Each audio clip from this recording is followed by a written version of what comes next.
Dr. Case, Big League Music. Pandife ndakarasika, Mwari vanondichengeta.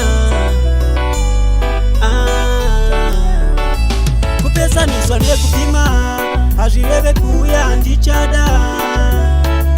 Ndinouya ikoko, ndinodzoka ikoko. Kupesaniswa nekupima, hazvireve kuuya ndichada. Ndinouya ikoko, ndinodzoka ikoko. Ndinokufunga iwo sezvamunondita, zivai kuti kurasika handina. Kuno ndiri kushanda kudadikita, dzimwe nguva toshaya chatashandira. Hanzi nevakuru afamba apota, sezvo takabuda mukota.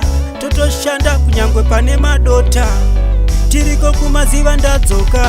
Kupesaniswa nekupima, hazvireve kuuya ndichada. Ndinouya ikoko, ndinodzoka ikoko. Kupesaniswa nekupima, hazvireve kuuya ndichada. Ndinouya ikoko, ndinodzoka ikoko. Mwari akatichengetedza, saka regai timbounganidza. Zvikaita mchana nekugogodza, ndozviziva kuti muchapururudza.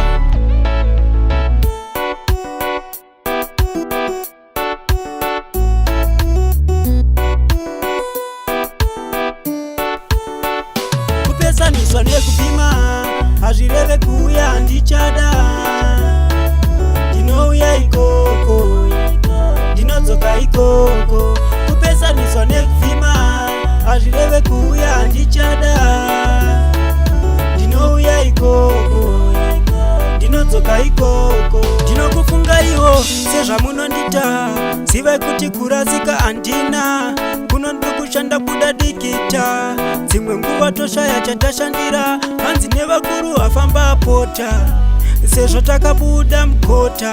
Totoshanda kunyangwe pane madota, tiriko kumaziva ndadzoka. Kupesaniswa nekupima, hazvireve kuuya ndichada. Ndinouya ikoko, ndinodzoka ikoko. Kupesaniswa nekupima, hazvireve kuuya ndichada.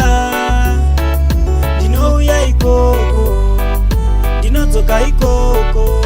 Mwari akatichengetedza, saka regai timbounganidza.